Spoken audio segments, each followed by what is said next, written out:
now. Now I believe we're recording on both. Yeah, recording on this and on Zoom. So we will see if it does it. If it records on both. So normally I record on Zoom and then I screen record the Zoom. But right now I'm trying. Whoa, that is trippy. That is trippy. Right now I am using the same camera for both recordings, which might get a little bit hairy. And I'm fucking around with some new settings on the microphone. No idea if it will work. Today is a solo rant, episode 329.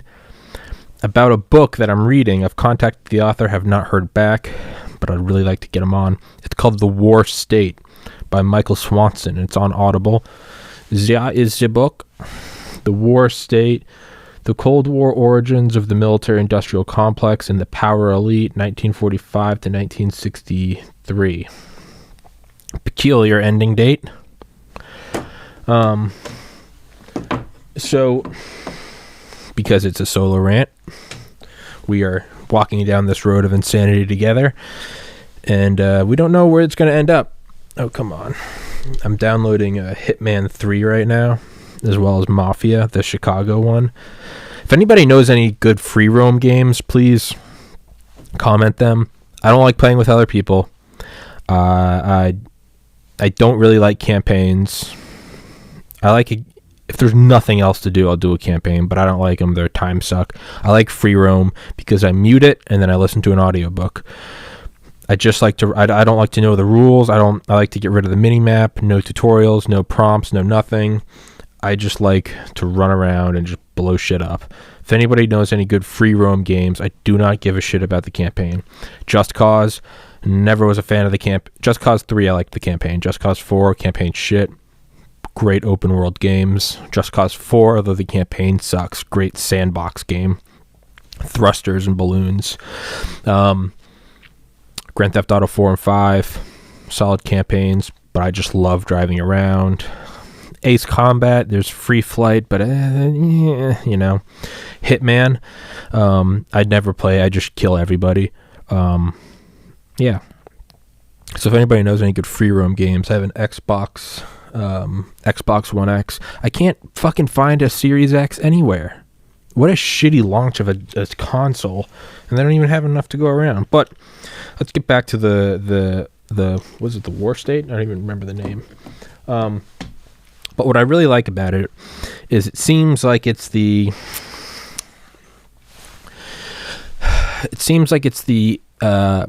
intangible counterpart to the tangible Raven Rock by Garrett M. Graff. One of my favorite books of all time. My favorite being Metamorphosis of Prime Intellect by Roger Williams. Rumor has it, Little Bird told me that he may be turning it into an audiobook. We don't know. We simply don't know. But, okay. So, Raven Rock by Garrett M. Graff, obviously had him on the podcast. He's a solid fucking cool dude. His book is amazing, but it's all about the relocation arc, and that is a bunch of hundreds of bunkers. It's what he supposes is it could be hundreds. We don't know for sure. Just declassified. At least tens of bunkers, and instead of a single look, kind of like an electron. There's not, you can't follow an electron around the nucleus like you can Mars or Mercury or but rather it's a probability. It's the same way in that you got your NORAD in Cheyenne Mountain, Colorado Springs. You've got your Site R. You've got your Mount Weather, your Greenbrier, all that good stuff. What are the ones in not Jackass Flats? Pahut Mesa, I think that's one of them. Blackjack Control, Blackjack Mesa. There's some weird Tonopah. I'm sure there's stuff out at Groom Lake. There's one in Hawaii, right, where Snowden worked. That's cheesy. Snowden lived in Hawaii, now he lives in Moscow, where he actually gets snowed in. You can unsubscribe, I understand. But the point is so we have this relocation arc where it's more of a probability range of where you're going to be. You, not you and me. The name of the book is Raven Rock, the government's plan to save itself while the rest of us die. So it's not you and me, it's them. But let's say you're El Presidente. Let's say you're President Biden, right? It's sure he has Air Force One. He has the kneecap planes, the E-4B Doomsday planes. I believe there's 4. There might be more. I know there's 2 Air Force Ones. Sure, those are EMP protected and shit, and they have all sorts of countermeasures and I guess longevity capabilities that are obviously classified. Garrett Graff says from direct witnesses that were there in Sarasota, Florida on 9/11/01 that had RADO or JADO capabilities, jet assisted takeoff or rocket assisted takeoff.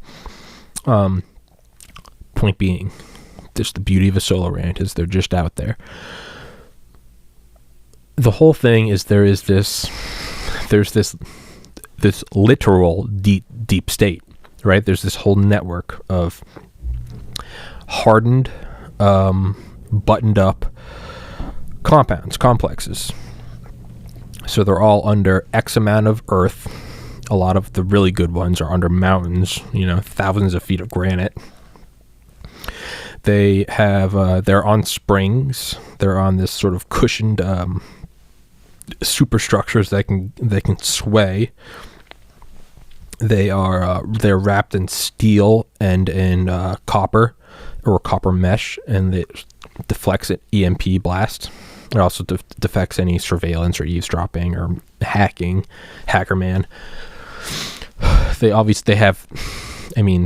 have thousands of days of food and water. They have regenerative systems. They have full, these aren't your backyard bunkers. They have clinics, they have libraries, they have movie theaters, they have press conference rooms, they have whole barracks, they have armories, they have freezers that double as morgues. They can be what's called buttoned up, where everything gets sealed and they cycle their own air, no radiation. A lot of them have double blast doors at 90-degree angles.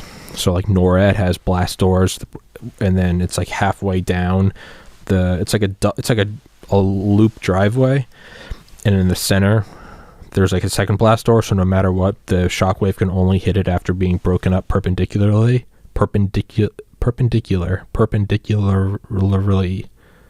Onomatopoeia. So these aren't the things that, duck and cover. Bert the Turtle says, an atomic strike could come at any time. It'll be a sunburn worse than you've ever had before. And when there are no parents around, you'll be on your own. Got a little Irish there. These aren't those. You're fucked. These things survive. And what these are is they can survive. A lot of them, not all of them. It's kind of insane. Is like NORAD. The crux of NORAD, aside from all the other awesome shit about it, is its survival is based on CEP, circular error probability, I think. And it's the notion that you'll most likely not score a direct hit. Because it can't, because explosions isn't I think it's the cube square or the squared cube, whatever, where an A bomb of 1 megaton and an A bomb of 2 megatons. The A bomb of 2 megatons doesn't have double the blast radius. I'm terrible at math, but it goes out. It's the explosive power, right? It goes out. I think it decreases exponentially. So if a 1 megaton bomb wipes out everything within a mile of where it hits, a 2 megaton bomb doesn't take out everything within 2 miles. It might be like a mile and a tenth or a mile and a quarter. And so a 50 megaton doesn't take out 50 miles. It might take out like 10. So it's decreasing return on your genocidal investment, your GOI, your genocidal return on investment, genocide on a return on genocide, your ROG, your ROG, your return on genocide, which is why we have the 50 megaton bomb right? Tsar Bomba, which was supposed to, everyone knows, supposed to be, it's become as much as a trope now as like the SR-71 speed checks, the ground speed check story, or like, did you know Steve Buscemi was there on 9/11, or, you know, the plane, or the plane was built around the gun, like it's a 50 megatons, but it's supposed to be 100 megatons. That's because more power, it starts to fly up through it out. I mean, literally out into space, and you're wasting, right? You're taking out a Taliban tent with a 2,000 pound JDAM when you can take it out with a, I don't know, $100 mortar round. Point is, it's all of these bunkers were built to survive these things, right? And they can take direct strikes. The DUCC, the DUC, the Deep Underground Command Center, which was proposed during the proposed under the Kennedy administration, and I believe was scrapped under LBJ. It was supposed to be something like 3,500 feet directly below the Pentagon. There would have been high-speed elevators connecting it down. There would have also been a high-speed elevator going straight down from the White House down to the same depth, and then there'd be a tunnel going under the Potomac. That's something that I hope was built. I refuse to believe it wasn't. But it was supposed to be massive, and it could survive, and I swear to God. And I remember reading this in Garrett Graff's Raven Rock. I think it was like summer 2019. My head almost exploded when I was listening to it.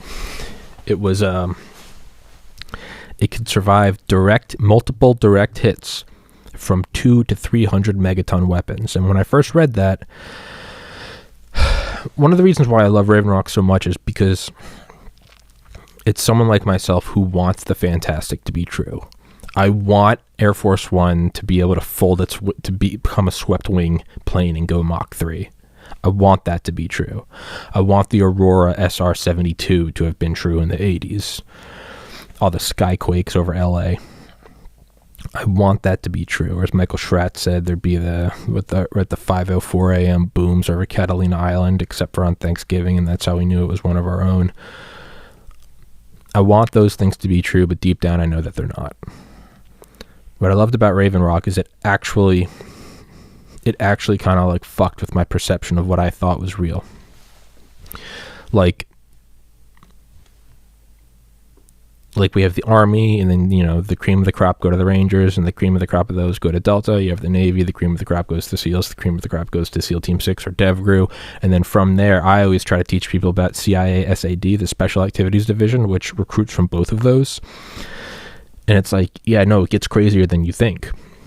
And I love teaching people about that. I love to teach them about how these black ops groups are real. But then every once in a while, my perception gets shattered. Oh, by the way, everyone watching, see this hoodie, this Area 50, or it's aliens with Bob Lazar. Yeah, where is Bob? There's old Bobby Laz with all the blueprints. This is a sweatshirt I designed. The cuffs and the pocket are the Area 50 or the Roswell newspaper. Yep, that's now available on the TPC Apparel podcast store. The link will be in the description and in the top comment. So if you want to support the podcast, go grab yourself a hoodie. Stay warm. Stay warm. As we move towards the warmer months, I'll start making appropriate clothing for those.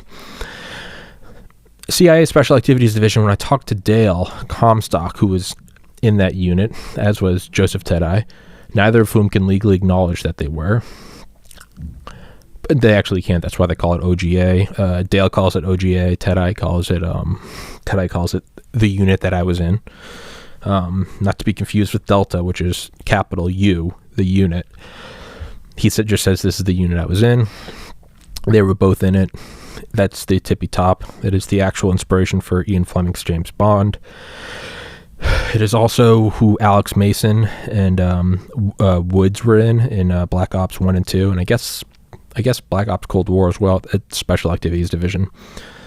So it's getting a little more mainstream, which I love. I love that people are learning about it. But then I learned, talking to Dale, Dale's writing a book. I remember asking Dale, I was like, Dale, is there anything above CIA Special Activities Division? I was like, what? I was like, come on. What's the hyper black? What is the invisible?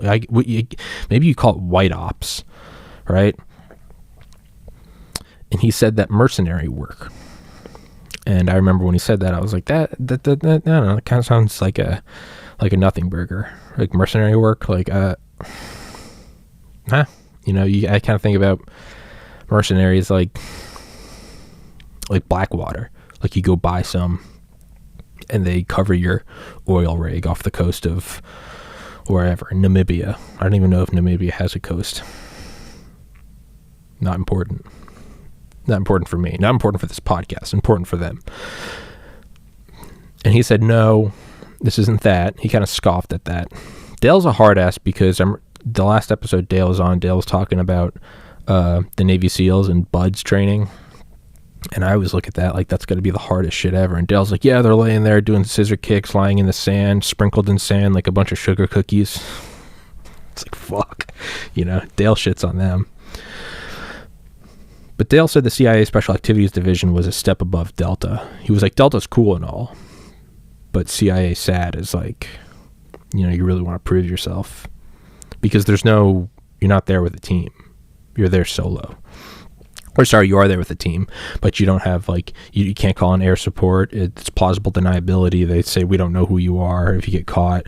There's no, right? Because Delta goes in to get, who the fuck was the guy? Who was the warlord in Somalia? Mogadishu. Aidid?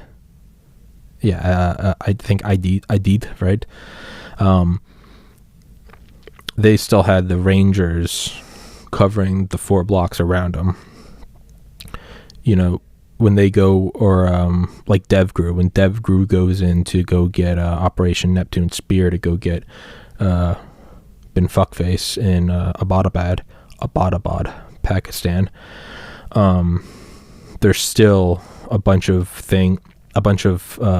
if I recall correctly, there are a bunch of ships, and I guess it's need to know. If I recall correctly, it's need to know. They're all these assets are around, and it's like they're kind of on a moment's notice, like a quick reaction force. And so it's still like, if shit goes south, they can kind of it'll be a big global affair, but you can still grab them. With CIA SAD, there's none of that. You're downrange with no one except each other in your unit, as Ted Ios describes it. You can tell because they're in a Tiger Stripe BDUs with H&K 416s. Money's not a problem. So I try to teach people about that just because I think it's badass. Dale told me mercenary work. He said nothing comes close to it. And he hasn't... Dale and I talk off camera, and there's certain things that and it's not even like he's breaking because he's not going to break OPSEC for my dumbass, but just stuff that maybe doesn't say on the podcast because it's going to be in a book or it's going to be in a movie. That being said, is even off camera, he doesn't tell me a whole lot about mercenary work, which really tickles my grundle. He sorry for that imagery, but he said nothing compares to it. He said you are one man. It's like the game Hitman. You are James Bond. You are Jason Bourne. It's just you. There's no one else. It's just you. Like, it is the best. It is the Tom Brady. It is the Michael Jordan.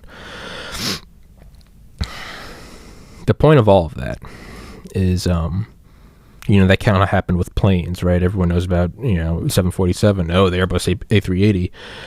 And then there's like the CIA SAD is like the Antonov 225. Not a lot of people know about it. And it's like, oh, there's a big boy out there. The mercenary work of planes is the Lockheed Martin CL 1201, which someone finally made an animated video about. The YouTube channel Found and Explained. This thing had 4 times the wingspan of a 747. Raven Rock did that with bunkers. Everyone, sure, there's a bunker under the White House and there's, all that stuff, but then it's like NORAD, it's like the big boy. What Raven Rock did for me was was it taught me about the duck, the DUCC, capable of withstanding 200 to 300 megaton direct hits, or a 100 megaton bunker buster, which is insane. What the fuck was this episode about?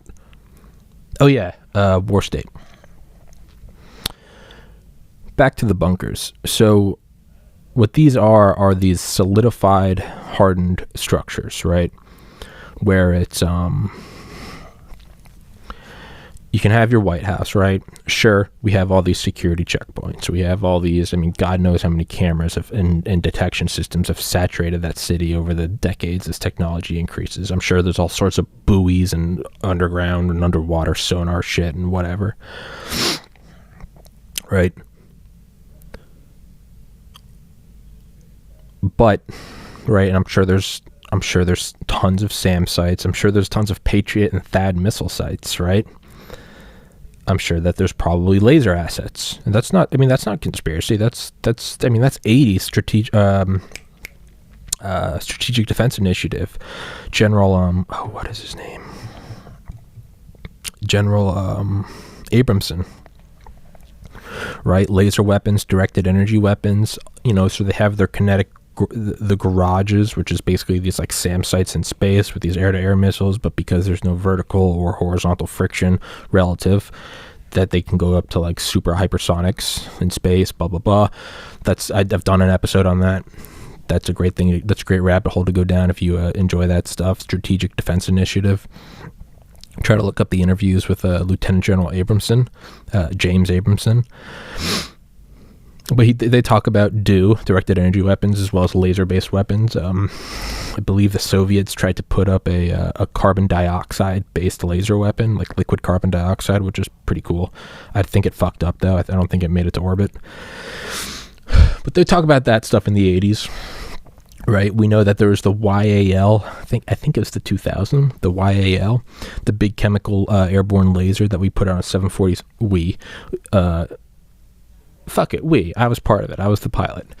I was only 11, but I was the pilot. Right? The bad thing about this microphone is it can now pick up every conversation with my parents downstairs.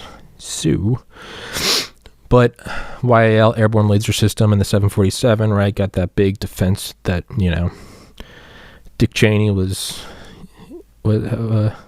yes, indeed. Give me $500. Make it rain. Now you the main. That was Dick Cheney after 9/11 with the military-industrial complex. Just right. So we know those are things. So I would imagine that there are probably assets like that around DC. I mean, I don't think that's that absurd. I'm sure Air Force One has something similar to that, right? We know they have countermeasures. I bet there's something else up there. Maybe a satellite system that overwatches it. Who knows? But these are all predicated upon the notion of the 50s and 60s of an intercontinental ballistic missile. Sure, we could have your SLBMs, your submarine launched ballistic missiles, which I think the number was, I think it was John von Neumann. It was one of them in DARPA said that there was 1,600 seconds, basically. That's how close Soviet subs could get. That their missiles would take 1,600 seconds, which is kind of ironic, right? 1,600 seconds to hit 1,600 Pennsylvania Drive. But even that, let's say laser-based systems, kinetic-based systems, let's say we did Strategic Defense Initiative just on a DC scale, right? Impenetrable domes, Sprint ABM, or Nike Zeus, all those missiles and shit. Even those are predicated upon a warhead being launched. A vessel, whether it be a silo, a bomber, or a submarine, launching this mode of transport, liquid fuel, solid rocket fuel, whatever, with a warhead at the end, and then the warhead breaks off, and that goes onto its trajectory. Sure, we can get into now we're looking more so at hypersonics, missiles, glide vehicles, all that shit, Falcon, HTV, Wave Rider, the Wave Rider, yeah. These are all predicated upon that basic thing, though, right? Platform, source of fuel, warhead, right? They're all based upon that and defending against that. And if I can point out flaws in this, then I can only imagine that Pentagon war planners, strategists, analysts, all that shit have done it as well. Sorry, I got to keep the Xbox from going to sleep. Because I'm downloading my games. Come on. Okay, it's still alive. If I can understand and hypothesize these problems, then so can they. And like him or not, Stephen Greer, the unacknowledged UFO, one of my favorite UFO authors, up there with Larry Holcomb, and Leslie Kean. But in one of his lectures, he gave he said something that is true. He said, if it's above ground, it's not truly important. It's fungible, it's replaceable. True importance is below ground. And I would circle back around to Raven Rock by Garrett Graff, that maybe this episode isn't about the war state. Who gives a fuck? He said that during the Kennedy administration, Kennedy was having lunch with some journalist who was schmoozing, getting up there with the DC elite, and obviously Kennedy was the head one. And I've talked about this before in Raven Rock. He talks about how he's meeting with this guy, and he's meeting with this journalist, and they're eating, and he's saying how, you know, shit's really kind of kicking up in Berlin, Germany, obviously, and the journalist goes, I mean, like, I kind of get what they mean, and Kennedy's like, huh? And he's like, well, you know, there's a capitalist enclave in the middle of a Soviet-occupied city. Obviously, there's the East and the West, and then there's the actual city, it's kind of like a yin-yang, which is odd. And then the journalist looks at Kennedy. He goes, I kind of get him. And Kennedy, if I remember correctly, Kennedy says what? And he's like, well, you know, there's a bustling capitalist enclave within a Soviet ocean. And so, you know, I get their concern, and then says something along the lines of, well, think about, you know, our concern here in DC. There is a bustling Soviet enclave or communist enclave just down the road, the Soviet embassy. So think of the sort of, you know, concern you have about that. Height of the Cold War, we have this bustling communist enclave. Well, you know, that's how they see it, right? But it's even more so because it's not that we have a U.S. Embassy, obviously, but then imagine if there's a whole U.S. held half of a city, right? So he's like, it's, you know, it's basically saying, like, I kind of see, like, you know, where they're coming from. And Kennedy, apparently, in Garrett Graff's words, pauses spoon halfway between soup and mouth, and says, you know, they have an A-bomb, or says they have an A-bomb in the Soviet embassy, talking about in DC.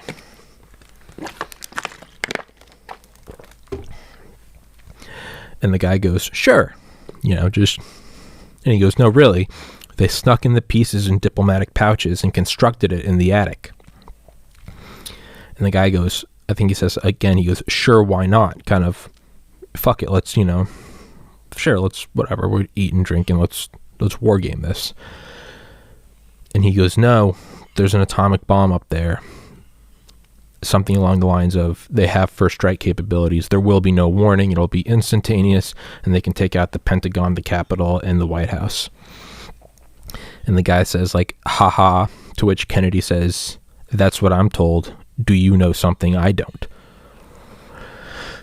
Supposedly, somehow or another, we did try to search for it, and at least in what's been declassified, we never found it, whether or not it ever existed, whatever. But that's something I've often thought about. I thought about in 2016. I wrote this kind of sci-fi story about, if you truly wanted control, what you would do is you wouldn't do this first strike bullshit of ICBMs, hypersonic missiles, whatever. You would do what the British did. Not hypothesized, but what the British did. I don't know if they actually made them, but it's in what is his name? Dr. Houghton. I cannot remember his first name. Phil, Bill, Jim, whatever. He wrote the book Nuking the Moon. He was the curator at the National Spy Museum. He came on this podcast, and he wrote about in his book Nuking the Moon, which is a fantastic read, about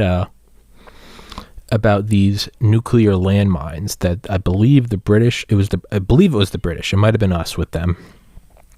But the idea was to make these nuclear landmines, and because the areas that they would have been buried in could have been subject to permafrost, or at least temporary frost, I guess normal frost, they had to stay warm. But there was all these, can we have a running generator down there? I mean, these things weren't just landmines. They had like rooms. Like these were like tiny little bunkers almost. And what they did was they actually filled it with like chicken feed. They had like water, and they would put chickens down there, and the chicken's body heat would keep it just where it needed to be. And they would just sit around in the dark down there. These things were insulated, so their heat would, maintain it at whatever it needed to be maintained. And it's not necessarily that it's hot, it's just that it's not like a thermal clusterfuck, right? So these things would be down there eating, shitting out, or, giving birth and dying in this weird little menial existence.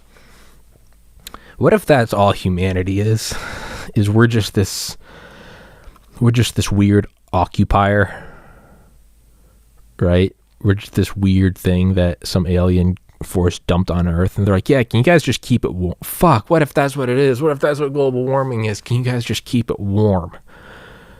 And we're like, what's the meaning of life? Is there Christ? Is there Buddha? And it's like, nah, y'all are just keeping this rock warm. And you'll have done your job when you're vaporized. Jesus Christ. But the purpose was that these would have been there, and we would have put them all across, kind of like a Maginot Line, if you will, to stop an invading Soviet force. And then not only that, the idea, and I don't believe this is in, what is his name? Dr. Houghton? Alex? Alan? Rick? This is gonna kill me if I don't look it up. But the idea was, and you see it in, Dr. Houghton, come on. Spy Museum. Dr. Vince Houghton, Houghton.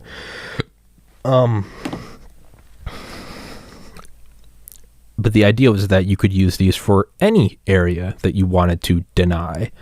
Not in the same sense of denial, at least I don't believe in the sense of a cobalt salted bomb, where it's like true denial of territory. Because obviously, you're not denied territory in Hiroshima and Nagasaki, right? Because it's been 75 years and those places are just fine. So it's not the whole, you won't be able to be there for 500,000 years, right? Like at Chernobyl.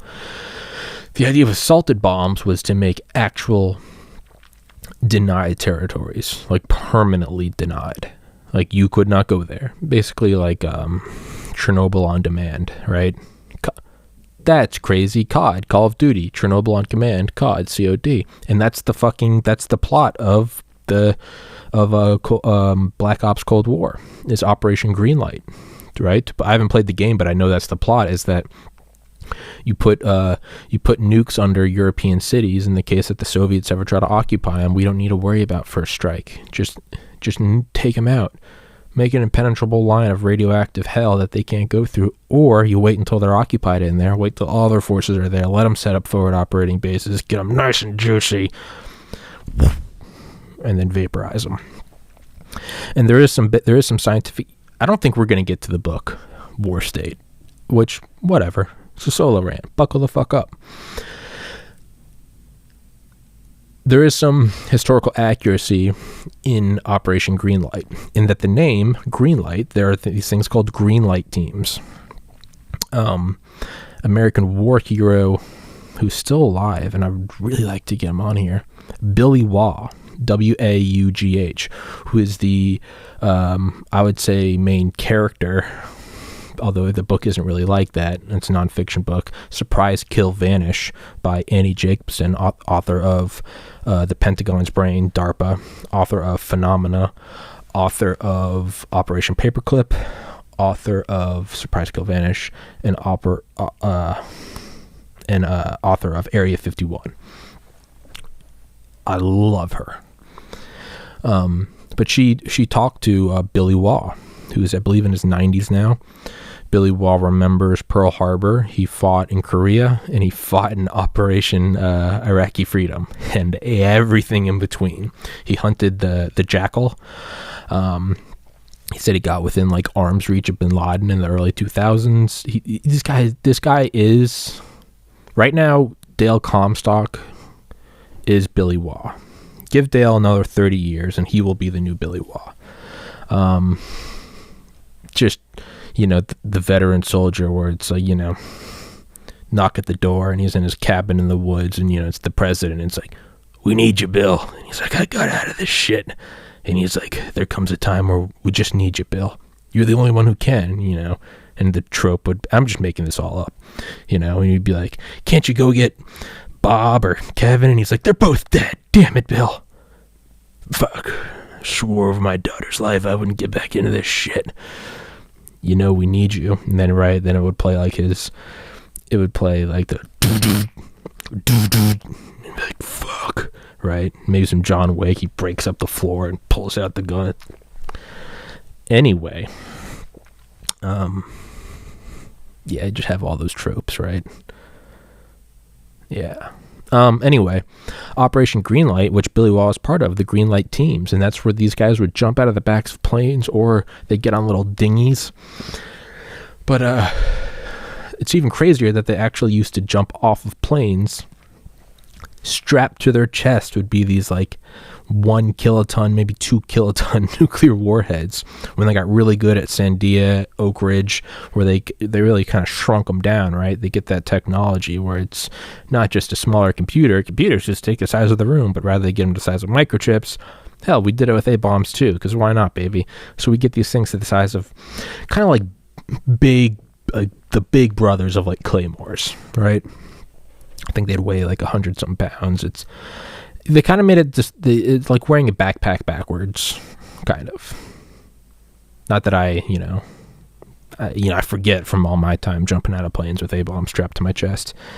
But they would take these in there, and that they would go set these things up, and they would do tests with them. We had all these islands out in the South Pacific. I'm sure we still do. But we would go do runs where these Greenlight teams, which are highly classified, they would go in and insert a bomb. So it wouldn't be we're detecting a massive bolt out of the blue nuclear attack, a bunch of ICBMs coming over the poles. Not Polish people, but rather the north and southernmost pieces of the globe.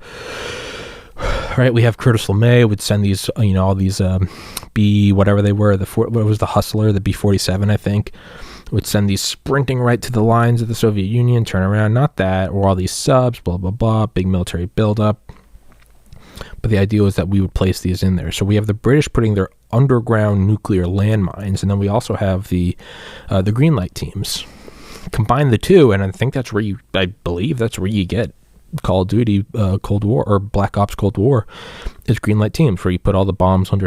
So it's you've won before the game starts, right? It's like going up to someone on a street and being like, "Would you like to agree to a duel?" And they're like, what are they? And they're like, I'll give you $1 million if you win. You get talking to them, and they're finally like, yeah, I'll do a duel. And it's like, well, before we even started talking, I had a beat on you. Sorry, so it's you win before you start. So I kind of gotta pee. So can you guys hang in there? Oh shit! Doesn't matter if you can or not, because you don't have a choice. I'm going to the bathroom. What? 39.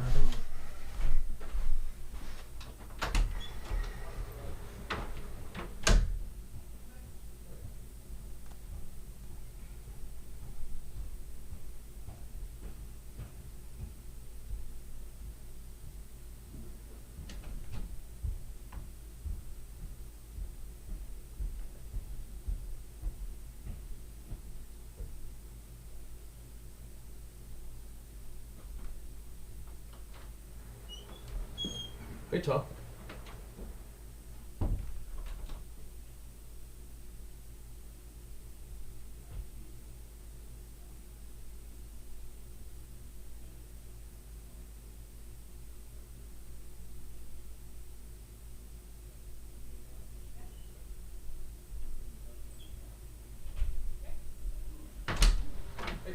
Hey.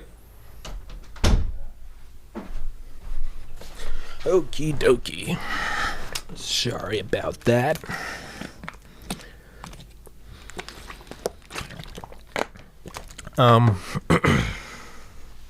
So, what is the purpose of this whole rant? Point being, right? First strike, you want immediate strike, you want instantaneous strike, you don't want any gap in any time, you want to beat them before you start, win the battle before it even or win the fight before it begins. So with above ground structures, that's what I think the concern has to come to. So I've always wondered, why do we even have a Pentagon? Why do we even have a White House? Why aren't these all in NORADs? Like, why not just, because NORAD, it's like the idea that Area 51 probably doesn't have top secret shit there anymore, because not only has there been the Soviet satellite eyes and then later the Chinese eyes on them, but now the public's eyes have been on them ever since Bob Lazar, shout out Bob, came out in 89. There's the idea that we keep that as sort of a false trail, a false scent, a faux scent, and we've moved everything to some other base somewhere. Who knows? Maybe it's in Thule, Greenland, maybe it's in Antarctica, maybe it's in fucking Montana, who knows? Okay, the whole idea with NORAD was a little odd because NORAD was never classified. I mean, you can't get in there, but I mean, from the get-go, it was like announced that we were building it. Like, you know, you go out there and you could only get so close because it's a military installation, but it's the thing was never a secret. Like, we are building this impenetrable doomsday bunker under a granite mountain. It's almost like that's how certain they were that this thing was just like, you can't even fuck with it. Is like, I mean, right? Because if I can create a force field around my house, I'll just be like, this is my command center. Like, good luck.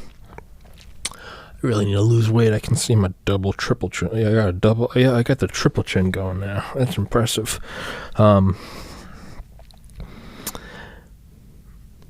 So that's kind of always been my thought process, is like a normal kid, this is what I thought about, is how come I remember reading years ago from some Secret Service or maybe former Secret Service guy or whatever, he was saying the president wishes that, on one bubble, the president wishes that they could be going out and kissing babies every day, and not some weird pedophile sense, but rather the public relations sense. The Secret Service wishes that every day they were in a bunker a mile underground. What we get is this shitty Venn diagram in the center, right? So one thing I was like, why would you not even just have all of these in a bunker? And then, okay, maybe it's optics. Maybe you want to have the White House be like, this is where democracy lives. Okay, sure. Right, you got to have that image of the Pentagon with the flag in front of it. Sure, I get it. You got to have that. Maybe you can't be clearing thousands of people every day to come into. But I don't know. We do that with NORAD though. So that's what I've always wondered: is how come we even have these above ground structures? We're sure you can make them bulletproof. You could put Kevlar on the walls. You could put reinforced concrete. You could put bomb-proof concrete. Right? I mean, if we can have bunker busters, why can't we build something that protects against bunker busters? To which the only logical conclusion I can come to is that these aren't the heads of where power lies, but these are rather masks. It'd be like,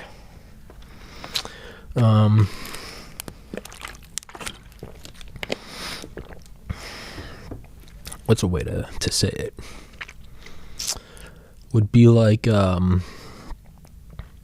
maybe the Greenbrier Hotel. I think that's a good analogy. The Greenbrier Hotel, which I think went defunct in the 80s or 90s, possibly 70s. It's this super schmoozy upper crust hotel I think like an hour, maybe 2 hours north or south from DC. And it can be reached directly by rail. So no traffic lights, right? No traffic. And we needed a spot to put all of Congress in the event of a nuclear war. And it was this big schmoozy hotel. And these front companies, built by whatever the continuity of government. There's got to be an agency, right? Because there's CogCon, and then there's CocCon, right? Continuity of Constitution, which is actually within CogCon. It's much more... maybe I need to listen to Raven Rock again. God, that book is so good. I've listened to it probably 10 times. I love it. But there's something even more secretive than CogCon. There's CocCon, and there's one more in between.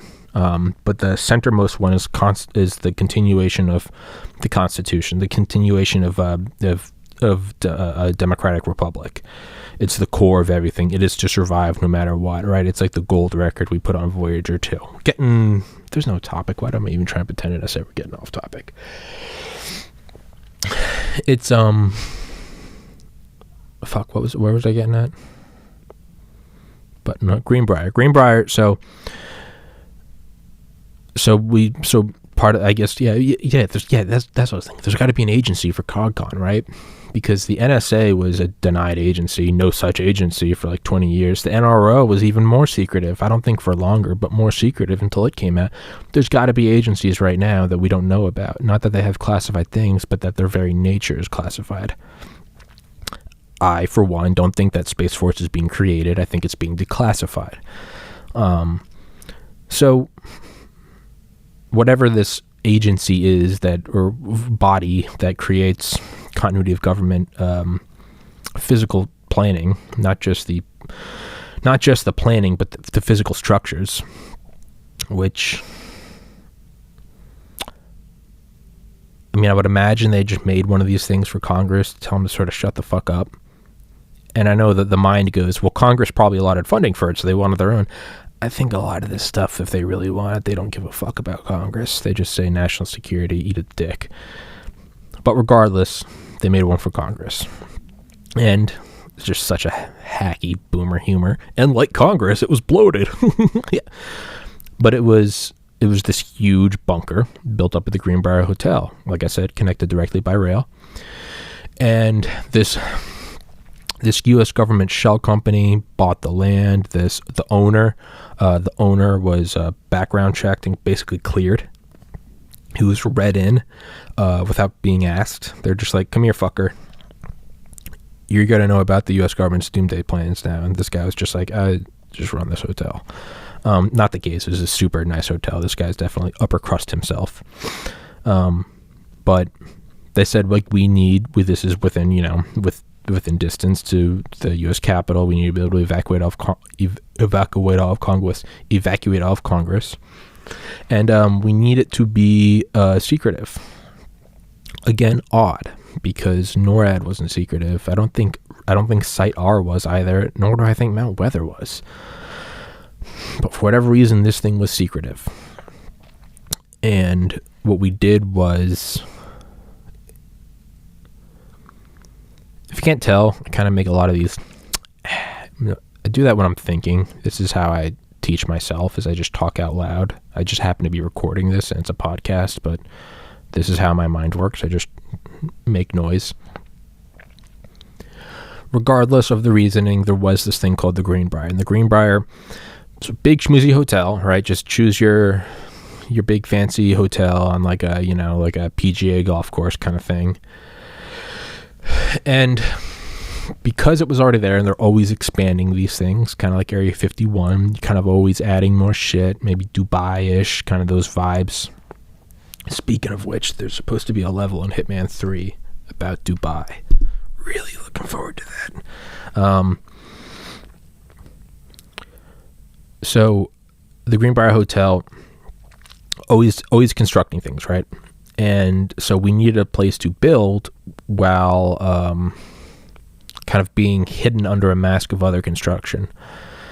Like, when they're putting in a bunker under the White House, it might be during a renovation in which they're also putting up some more publicly acknowledged things, maybe a new newsroom, maybe a new war room or whatever. This, but not the Situation Room. That's Wolf Blitzer. What's the maybe it is in the White House, right? But it'd be like if you wanted to build a bunker in Atlanta and you found out they were getting rid of the Georgia Dome and building the Mercedes-Benz Stadium. You would maybe go read in the CEO and be like, you guys are also going to construct a bunker.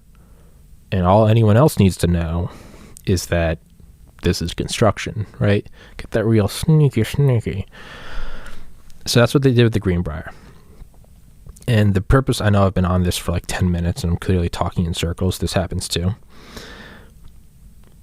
So they built this whole thing, and they also built other shit. There was a new like conference room. Think of like the World Convention Center. I think that's it. The Conference Center in Atlanta, that huge building. They built this whole new thing. Maybe they put in a couple. I think they went from like 9 to 18 holes. That's what she said, but that's not what she said. That would be a terrible, terrible medical emergency. But so they built all this shit, and if you looked closely, if you're paying attention,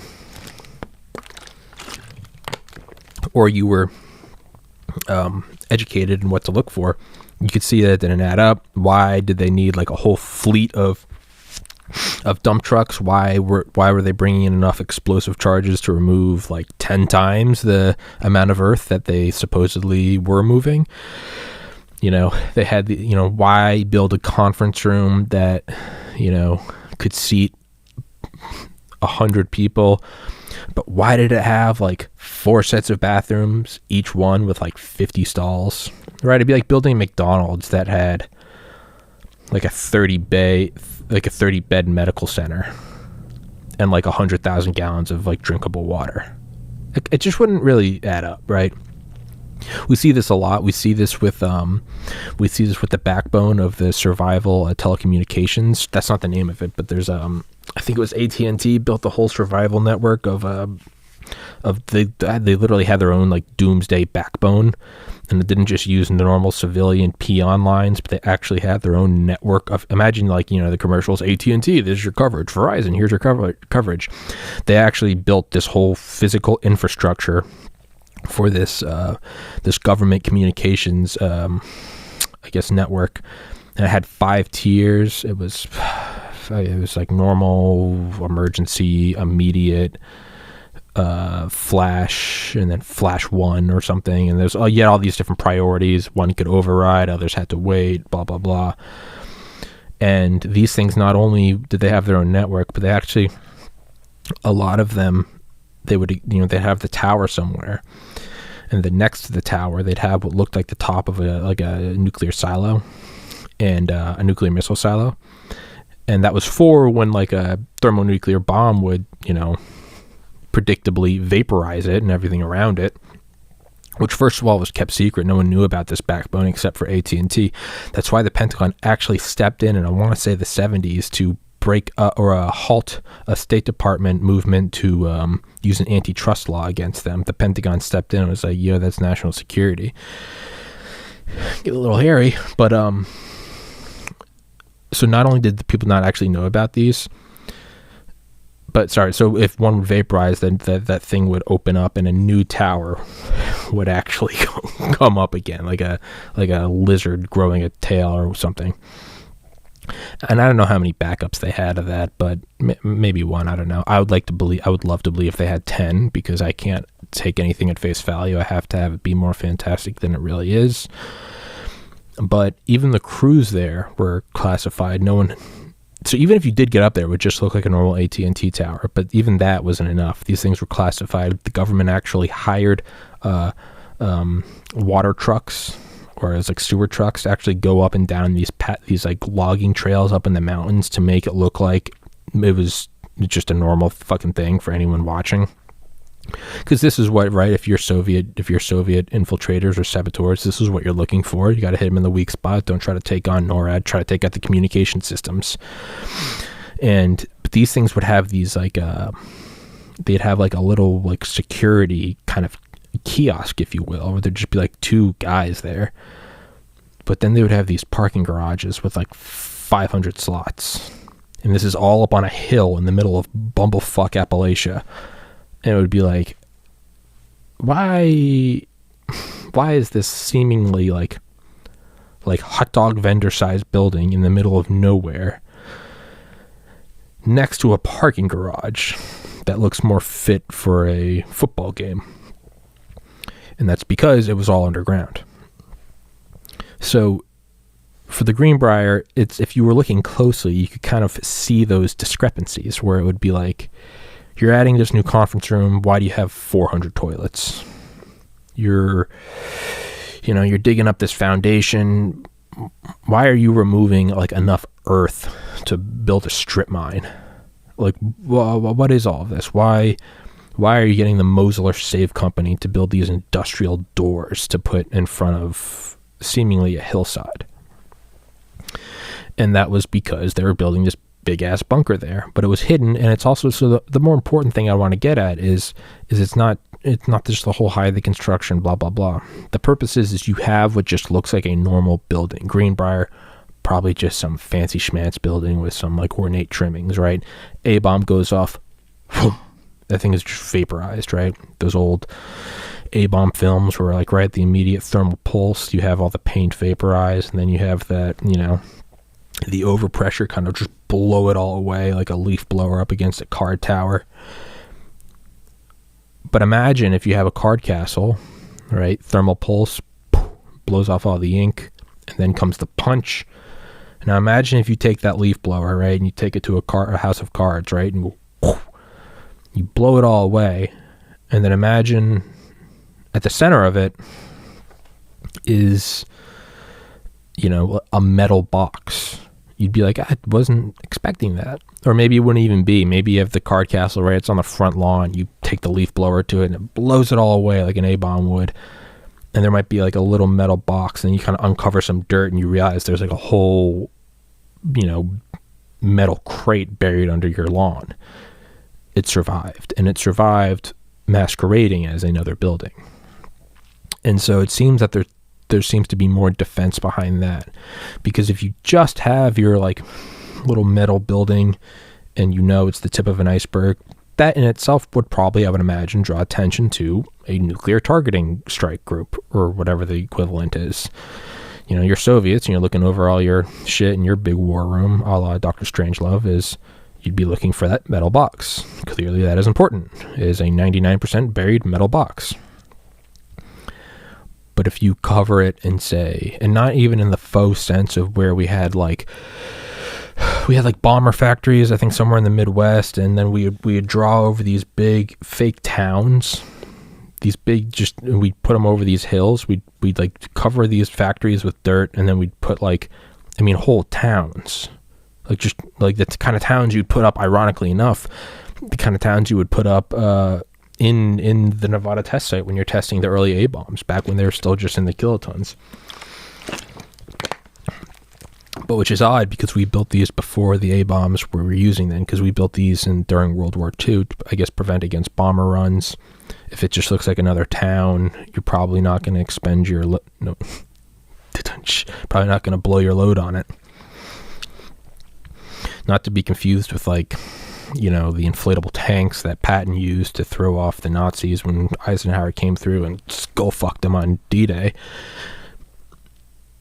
Maybe there's some more strength in it being hidden as something else, because you're not even looking for that.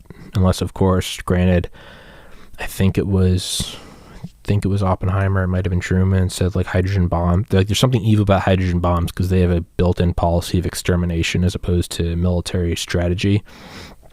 But it seems like that, maybe that's what it is, right? It wasn't that one of the Star Wars movie where the Queen is actually one of the Queen's bodyguards? Yeah, it'd be like if the president was actually one of the Secret Service members, and President Biden was actually like a Secret Service guard or something, and then the actual president was one of the agents, right? It's kind of that, throw them off the trail. It seems like, to me, that's what I think you would have to have, right? I just don't see them. I mean, I think that's a very dated idea. Mr. President, we got to take you to wherever, Raven Rock. Like, we got to get out of here now. The A-bomb's going to hit in 10 minutes. Like, I would think that you were prepared for, like a couple seconds heads up, right? Why would you not? And then furthermore, you don't want the enemy to know that you are now operating underground at all times, because they're just going to up their weaponry and then just stitch stuff back and forth forever and ever. And it will go forever, from swords and shields to now. But I feel like you would have like a bunker under the White House where like you do everything.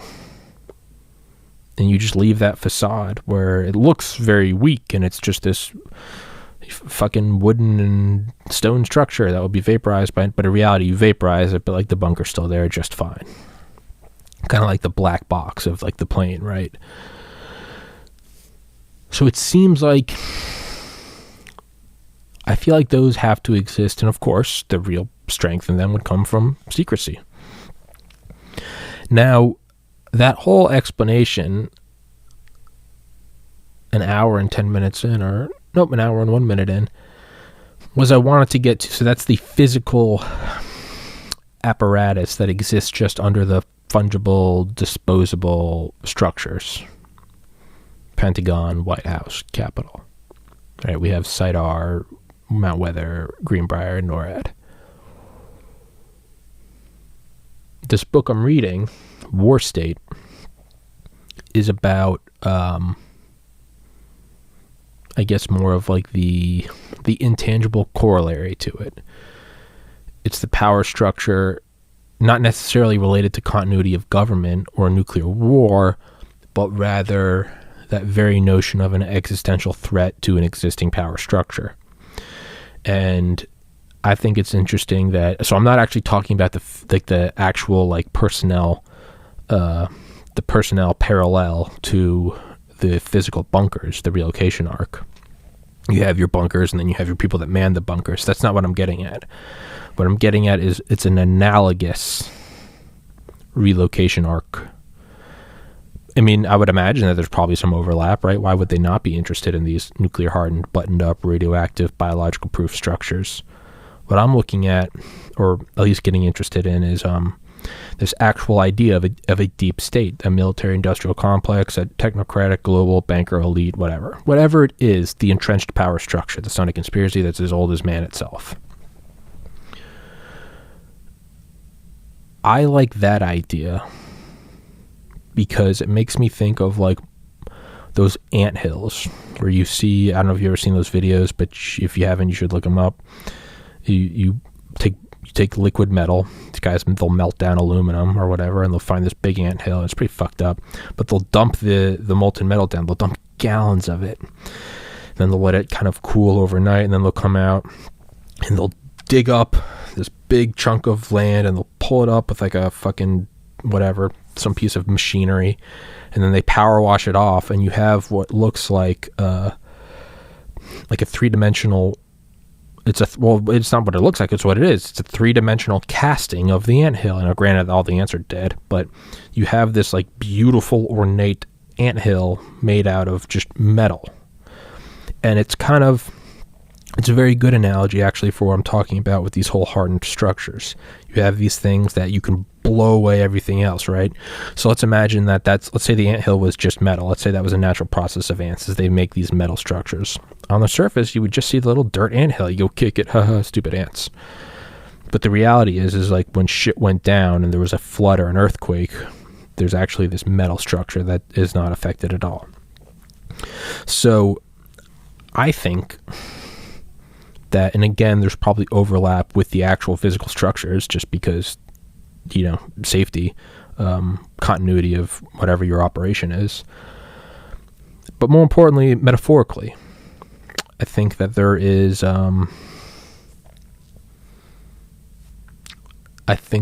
probably a group or a deep state, a military industrial complex, a scientific elite that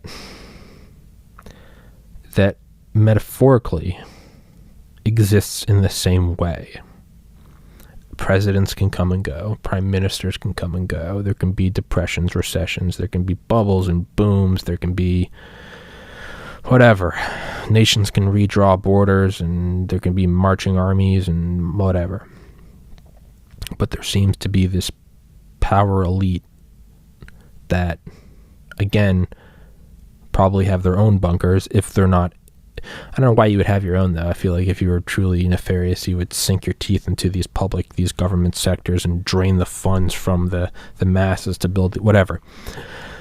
The point is that metaphorically, it's not an A-bomb, it's a 2016 Make America Great Again.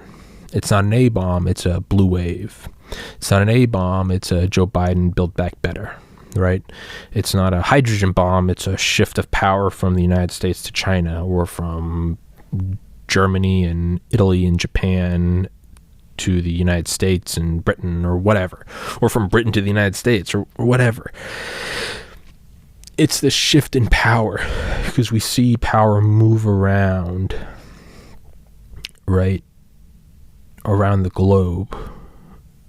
Granted, it's on the scale of centuries and millennia, but I mean, we see it move from, Egypt and the Great Pyramids. We see it to Alexander the Great, the Roman Empire, the Greek Empire. We see it, we see it go to Genghis Khan. We see it through the dynasties in China. We see it, the British Empire. It's like these power things move around, right? Kind of like a magnet through like a field of like ferrous shavings.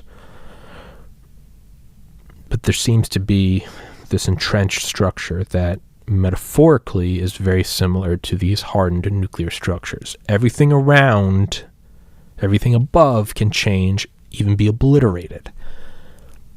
Not these things. These stay.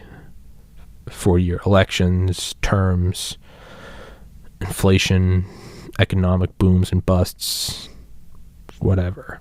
It seems there's this thing that exists within. I mean, ironically, the deep state. It's quite literally the state deeper down. But it seems that's what it is. And this book, War State by, I think it is Michael, right? By Michael Swanson, The War State.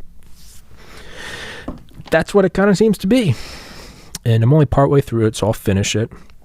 But that might have to be the next solo rant, is the actual war state. So today wasn't really about the war state. And if you've listened through this whole thing, I'm sorry, because we didn't hit on that. But perhaps tomorrow we will. Perhaps we will not. Who cares? I don't. Hope you enjoy the podcast, as always. There is apparel now. There's apparel. I did buy the domain, Tommy's Podcast. It's going to take a little bit to switch it over to the apparel store. Apparel, all the apparel you see online, 100% designed by me. I do this podcast. I find the guests.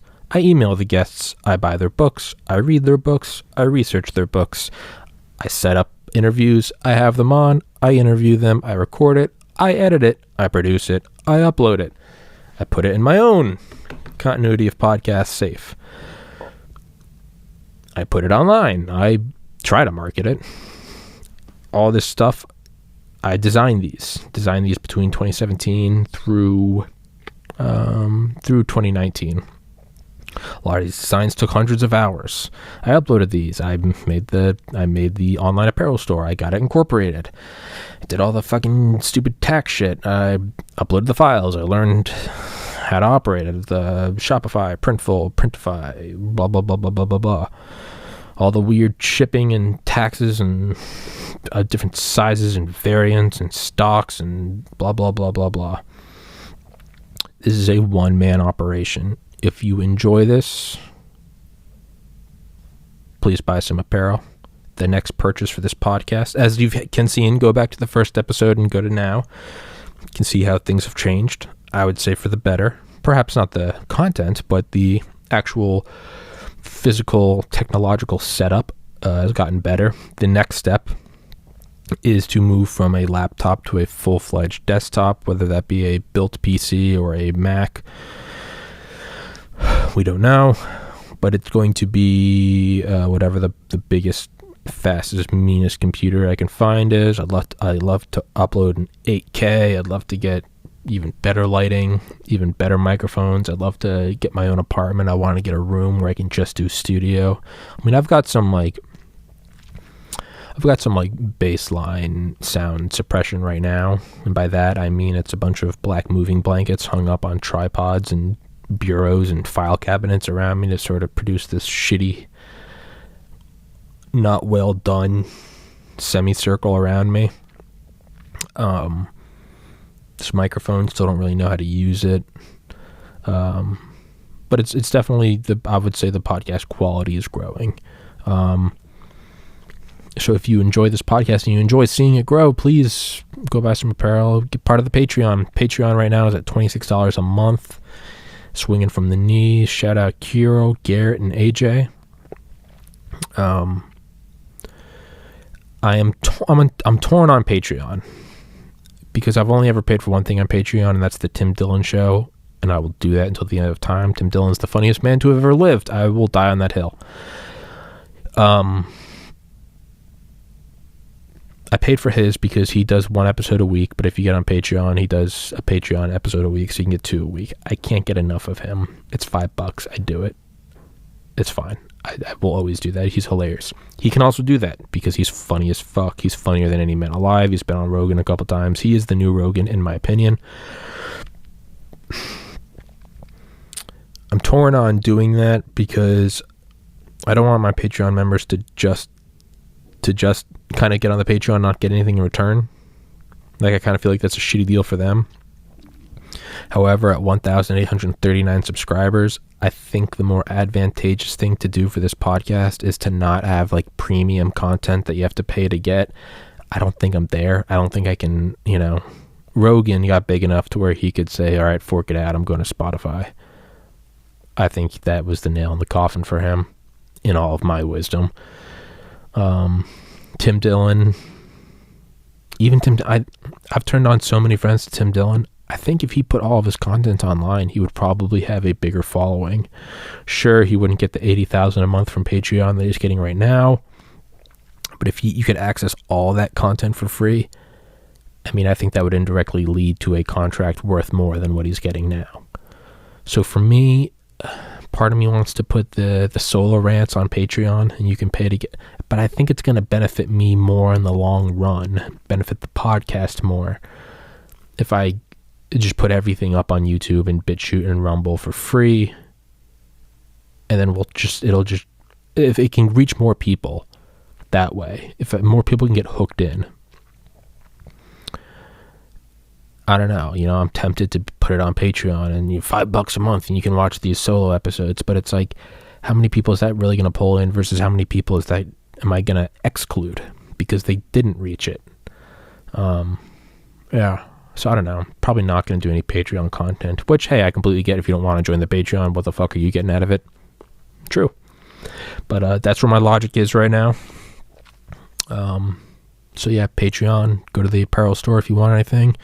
If you like anything on the apparel store, if you see design but you don't see it on an article of clothing that you'd like, just comment and I'll take one of the designs and I'll slap it on there. There's just too many possible things that I don't put it on all of it. It's not necessarily like it's not something where you're like, oh, I want this on a wallet. Like, some things you can do that on other websites, but the way I design this stuff, I design it in a way that that companies don't offer. It's a way of like fully covering shit, and I kind of incorporate the actual dimensions and shape of the clothing with the design.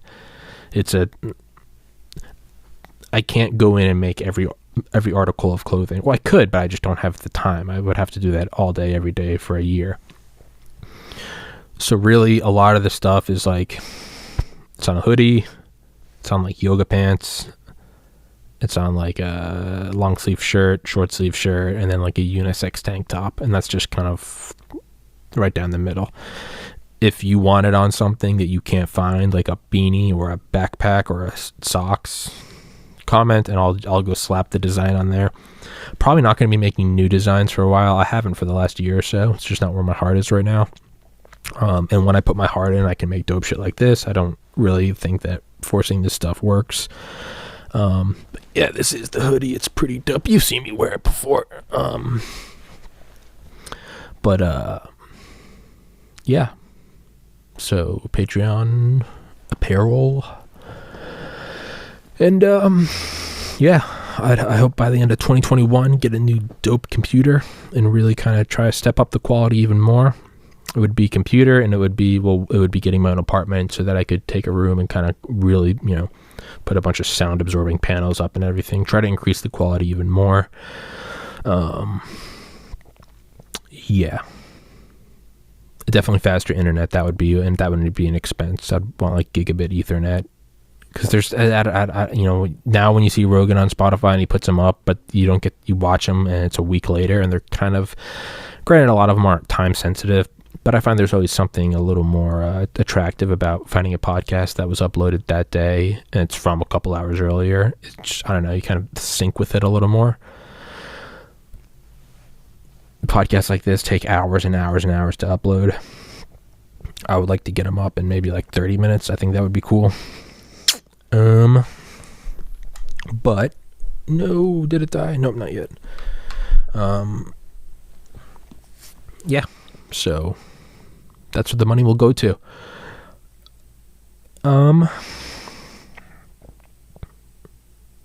Good vibes. I think it's gonna work. I think something's gonna click. I think the podcast is gonna take off, and people are gonna discover it. And like me discovering Tim Dillon, I was like, oh my god, this is incredible. Oh no, he only does an episode a week. Oh, he already has 200 episodes. They're each an hour long. I went and bought the whole library, and I've been listening to it nonstop. That's what I'm gonna start doing as soon as I stop recording this, is turn on Tim Dillon. I'm hoping that the podcast catches on. And then one day people are like, oh, what is this thing?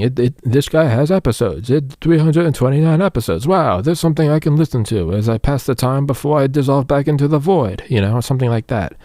So I think it's going to work. I would really like to come back and look at this episode one day and smile on Wednesday, January 27th at 2:55 p.m., 2021.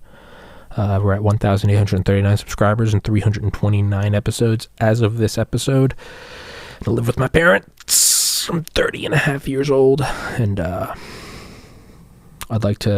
look back at my early episodes, and I even look at where I was in life then, even just a year ago, and I can't help but like fondly smile, because I'm like, dude, it's already come so far.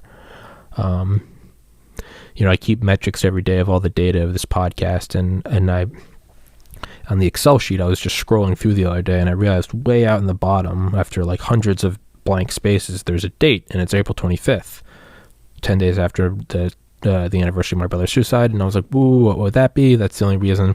It's because it was a clean 10 days after. I thought did I have some goal? And I realized that's the goal I extrapolated this past summer onto when I would get to 1,000 subscribers. So I extrapolated that in like maybe July 2020. But now I'm at 1,839, and it's in January 2021. So I was hoping to get to 1,000 by April 2021.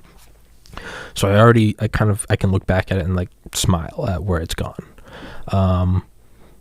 And I would like to look back at this summer, this fall, this Christmas. I would like to look back at this January and be like, dude, it's just going to get so much better. So, that's not to say I'm sad with where it is. I'm very happy. This is one of the happiest I've ever been in my life. It really kind of seems like things are all coming together for the first time in a long time. Obviously, everyone has their own battles, and we're all going uphill. But I've got a podcast this afternoon. I'm going on somebody else's podcast for the third time ever. The first time was Josh Newman's Reality Playground podcast. The second time was I went on Don the Pleb, Plebeian Media. And I'm going on my friend Laura Shepard, episode 269 on this podcast. She's finally starting her own. And so I think it's episode 1. I think we're going to go fuck around and try to get her started. And I hope she does, because Laura is an incredibly interesting person. She's incredibly talented, smart as fuck. Did like a fucking post-grad thing at Harvard.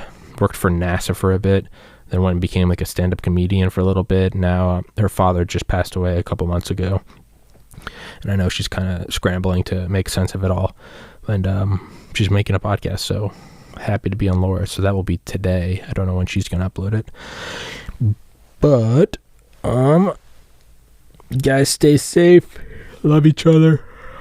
God bless America. It's the best nation on the planet. Always has been, always will be. And yeah, we're all in this shit together. And I don't say that in some gay COVID way. I mean, like, legitimately, we're all in this thing together, so let's try to make the most of it.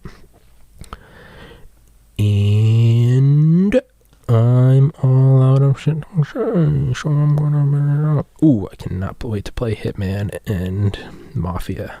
That's gonna be fun. Y'all take care now, you heard? Okay.